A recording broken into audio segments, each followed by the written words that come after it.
realm brimming with uncertainties, how might we delve beyond mere surfaces to uncover genuine meaning and purpose?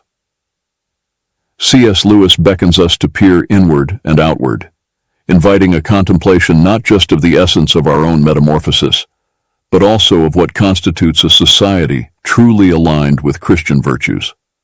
This voyage offers no simple answers, but promises a tapestry of deep reflections on our existence and fellowship. Brace yourself to explore the fundamental queries Lewis posits, casting light on the path towards a more profound understanding of life and faith. 1. We must decide what we will do with Christ. Neutrality is not an option. There are moments in life that demand us to take a stand, to decide who we are and what we believe in. There is no middle ground, especially when it comes to the great questions, those that touch the core of our being. C.S. Lewis, a thinker of immense power and insight, challenges us in an extraordinary manner. With his words, he compels us to face a fundamental choice about Jesus Christ, a choice that rejects the possibility of neutrality.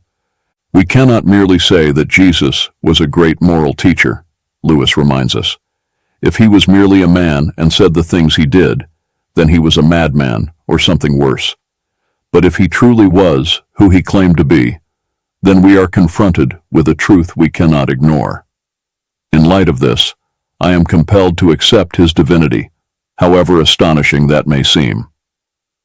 This is not just a theological issue, it is an invitation to introspect, to question our beliefs, our values, our very identity.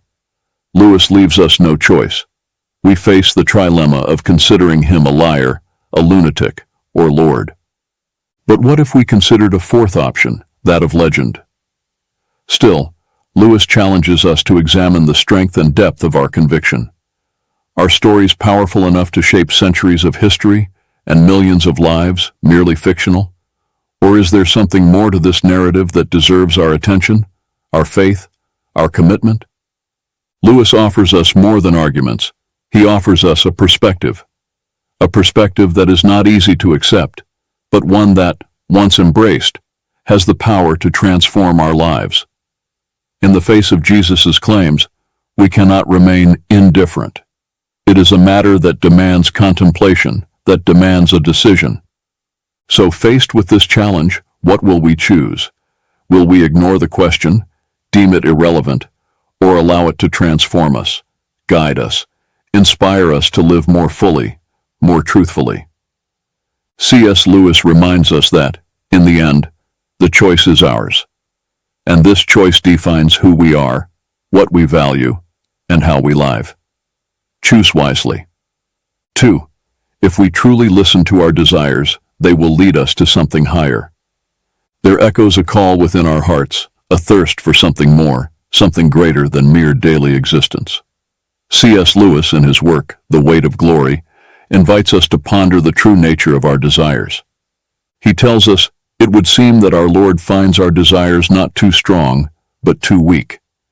We are half-hearted creatures, fooling about with drink, sex, and ambition when infinite joy is offered to us, like an ignorant child who wants to go on making mud pies in a slum because he cannot imagine what is meant by the offer of a holiday at the sea.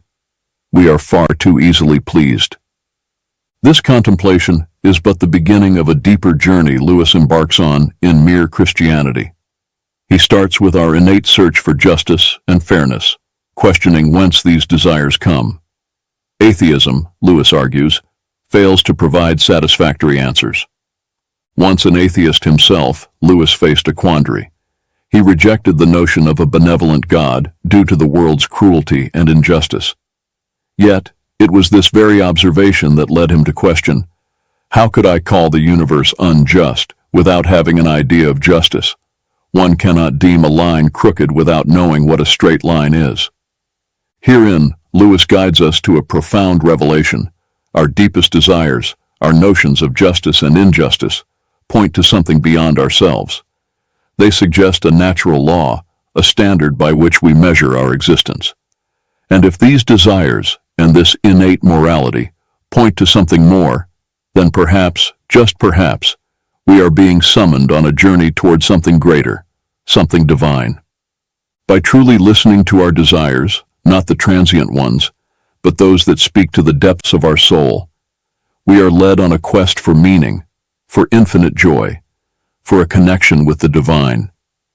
Let us not settle for less. Let us not be content with mud pies when the sea is offered to us.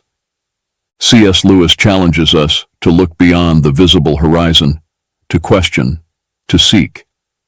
He reminds us that our hearts yearn for something more, something we are only beginning to understand. May we follow that longing, that thirst for true justice, love, and beauty, for therein lies our deepest purpose and ultimately our greatest joy. 3. We can lead people to Christ by asking searching questions and putting a pebble in the shoe. In a world awash with queries, often it's the simplest questions, those we pose almost thoughtlessly, that hold the power to spark the deepest of reflections. C.S. Lewis, in his lectures during a tumultuous period of history from 1941 to 1944, understood this with acute clarity. He addressed an audience entrenched in the struggle against the Axis powers, a time when the concept of evil was tangible, and the resistance against it, a collective endeavor.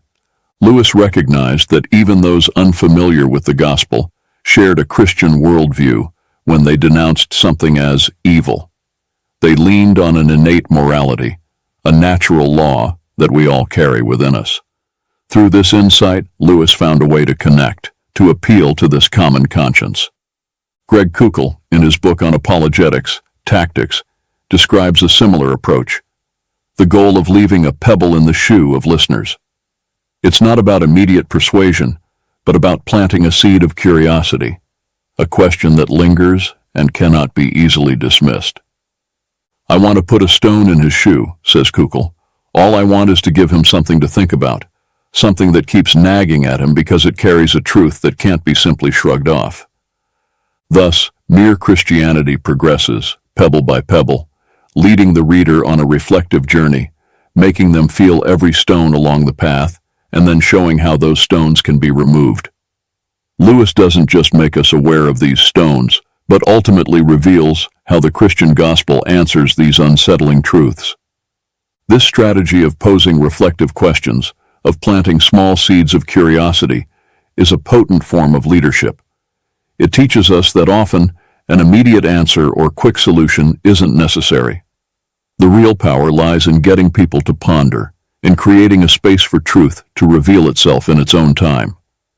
By engaging in this kind of dialogue, following Lewis's example, we can lead people on a journey of discovery, a journey that's not just about seeking answers, but about paving the way to find meaning, purpose, and ultimately a deeper connection with the divine. So the next time you find yourself in conversation, remember the power of a simple pebble in the shoe. You might not immediately see the change, but each pebble you leave, each question you raise, could be the beginning of a marvelous journey for someone. 4. The Christian life is a bit like being a rebuilt home. Imagine yourself as a living house. This is the powerful metaphor that C.S. Lewis presents us to describe the Christian journey, a journey of renewal, of transformation, that goes far beyond a simple makeover. In the beginning, the changes might seem familiar and even comfortable.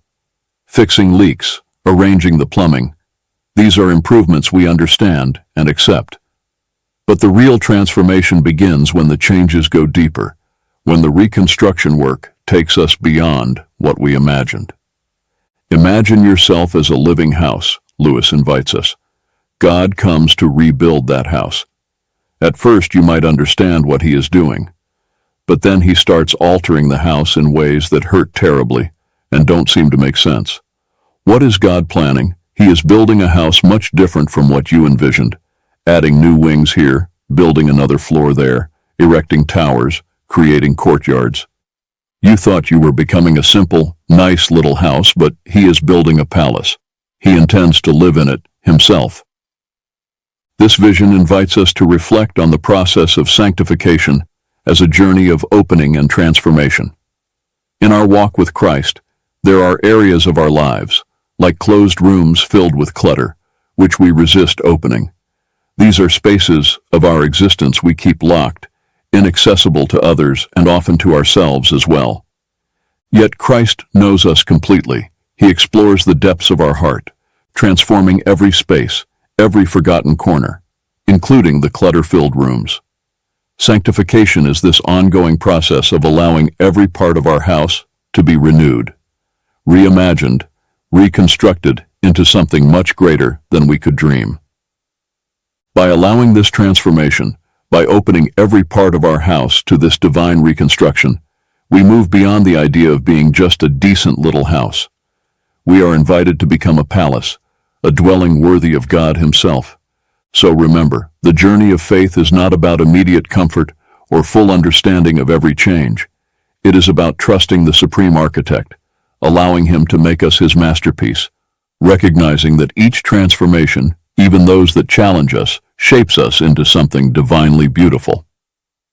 May we embrace the process of being rebuilt by God, knowing that, though it may hurt and confuse at times, the end result is a glorious habitation, where He Himself chooses to reside. 5. A truly Christian society would likely not satisfy the right or the left. C.S. Lewis, with his narrative mastery, presents us with a powerful analogy to describe the Christian life, inspired by George MacDonald. He invites us to envision our life as a house that God comes to rebuild. Imagine yourself as a living house. God comes to rebuild that house.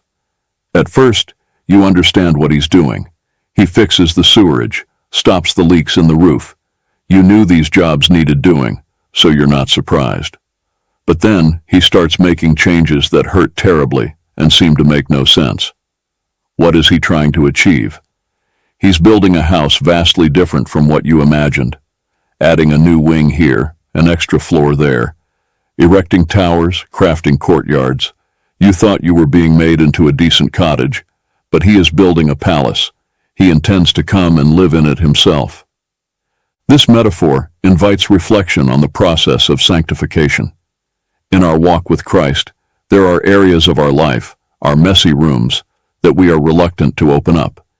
Yet Christ ventures into every corner of our heart, transforming every space, including the most neglected ones. Lewis, writing in a wartime context where Christian nations clashed, prompts us to ponder what a truly Christian society might look like, one that likely wouldn't fully satisfy either right or left ideals. If such a society existed, and you or I were to visit it, I think we would find it curiously odd. We would feel its economic life was very socialist, and in that sense, advanced. But its family life and its code of manners were somewhat old-fashioned, perhaps even ceremonious and aristocratic. Each of us would like some parts of it, but I fear very few of us would like the whole set. That is exactly what you would expect if Christianity were the total plan for the human machine. We all deviate from that total plan in different ways, and each of us likes to pretend that his own deviation is the original plan. Lewis challenges us to recognize that the society Christ is molding does not align perfectly with any political ideology. He observes, "Many of us are not really approaching the subject to find out what Christianity says. We are approaching it in the hope of finding support for the views of our own faction. We are looking for an ally, when what is offered to us is a master or a judge." Lewis's words invite us to deep reflection on our own approaches to faith and society, urging us to seek not what confirms our preconceptions, but what transforms our understanding and our living. Understanding the reflections of C.S. Lewis takes us on an inward journey that questions not just the structures of our being, but also how we fit into an ever-changing society. His metaphors about the rebuilding of a house and the vision of a society that transcends ideological divisions challenge us to deeply ponder our own lives and the community around us. Ultimately, Lewis does not offer us ready-made answers, but rather tools to seek truth amid the complexities of the human and the divine. He reminds us that, at the heart of our quest for meaning and purpose, we find the opportunity for transformation, a chance to rebuild not just ourselves, but also the world we inhabit, based on profound and eternal values. Thus, Lewis's words remain a timeless invitation to reflection, growth, and the pursuit of an existence that transcends the ordinary, pointing towards the extraordinary that resides within each of us.